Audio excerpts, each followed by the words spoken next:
নমস্কার বন্ধুরা, ভেজ বিরিয়ানি বানাবো। এই দেখুন সবজি নিয়ে নিয়েছি।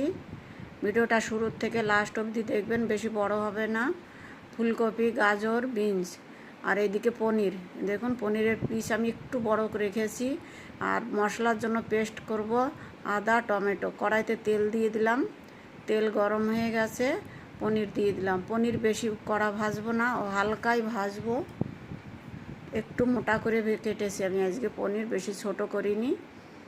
পনিরের মধ্যে তো ওই বিরিয়ানির মধ্যে তো, সরি বন্ধুরা, পনির বলেছি, বিরিয়ানির মধ্যে পনির খুঁজে পাওয়া যায় না। তারপরে এই দেখুন আমি হালকায় ভাজবো, হয়ে গেছে।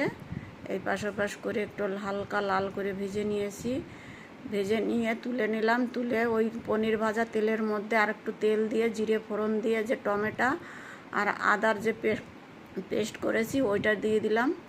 এই দিকে আবার যে একটা মশলা তৈরি করব, দই নিলাম 1 বাটি, ওর মধ্যে দিয়ে দিলাম ধনের গুঁড়ি আর বিরিয়ানি মশলা, হলুদ গুঁড়ো দিয়ে, কাশ্মীরি লাল লঙ্কার গুঁড়ো, এইগুলো দিয়ে ভালো করে আমি ফেটিয়ে নেব।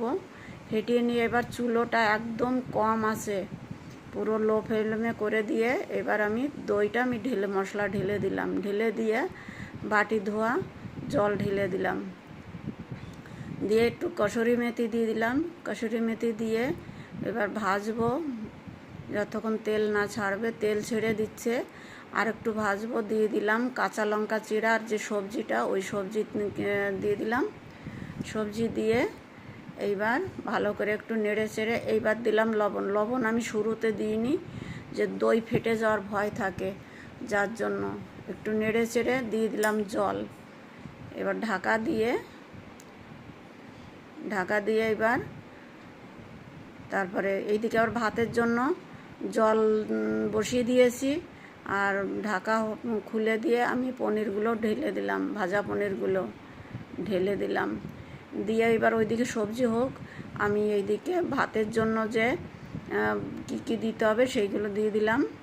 ভাতের জলের মধ্যে দিয়ে দিলাম তেজপাতা, লবঙ্গ, তারপরে স্টার ফুল, বড় ইলাইচি, ছোট ইলাইচি, দারচিনি।